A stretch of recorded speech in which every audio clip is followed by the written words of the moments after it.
Hello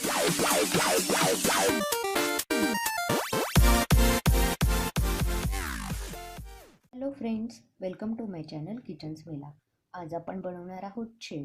त्यासाठी मी 2 वाटी बेसनचं पीठ घेतलं आहे.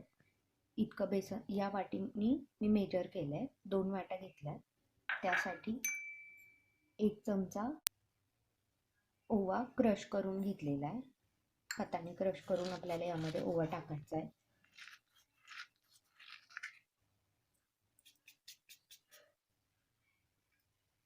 चिमूटभर सोडा घेतलाय, खायचा सोडा टाकतीये. याने व्यवस्थित फुलतात शेव. त्यानंतर चिमूटभर हिंग,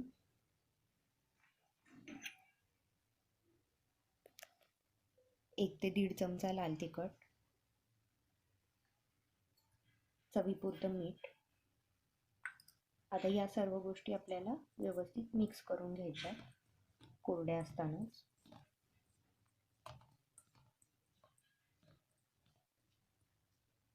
आणि आता या सर्व गोष्टी मिक्स झाल्यानंतर त्यामध्ये थोडं थोडं पाणी घालून याचा घट्ट असा एक गोळा बनवून घ्यायचा आपल्याला. यामध्ये गुठळ्या नाही राहिल्या पाहिजे. आता हे पीठ मळून तयार आहे. तुम्ही बघू शकता हे जास्त घट्ट आणि जास्त सैल पण नाहीये. तर आता आपण यापासून शेव बनवणार आहोत. या 2 प्रकारच्या चकत्या आहेत. ही जरा मोठी आणि ही मीडियम साईजची आहे. तर मी ही वापरणार आहे. तुम्हाला जर मोठी शेव हवी असेल तर तुम्ही या चकतीने सुद्धा शेव पाडू शकता. या पिठाचा आपण अशा प्रकारे सोऱ्यामध्ये आपण भरून घेणार आहोत.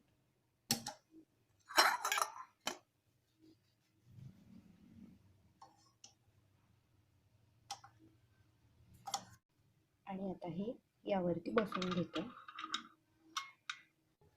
दुसरीकडे आपण तेल तापायला ठेवलं होतं. तेल व्यवस्थित गरम होऊ द्यायचंय.